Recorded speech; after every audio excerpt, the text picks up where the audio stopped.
সরকারের মুজিব বর্ষের প্রতিশ্রুতি অনুযায়ী সারা দেশের ভূমি আর গৃহহীন ৯ লাখ পরিবারকে পর্যায়ক্রমে দেয়া হচ্ছে ঘর আর খাস জমি। তারই ধারাবাহিকতায় পঞ্চম ধাপের দ্বিতীয় পর্যায়ে ঘর পাওয়ার তালিকায় যোগ হলো আরও ১৮,৫৬৬টি পরিবার।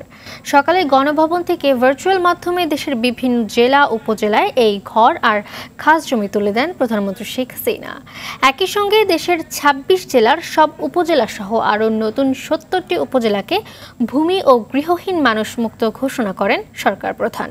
এ সময় মানুষের জীবনমান উন্নয়ন করা সরকারের অন্যতম লক্ষ্য বলে জানান প্রধানমন্ত্রী।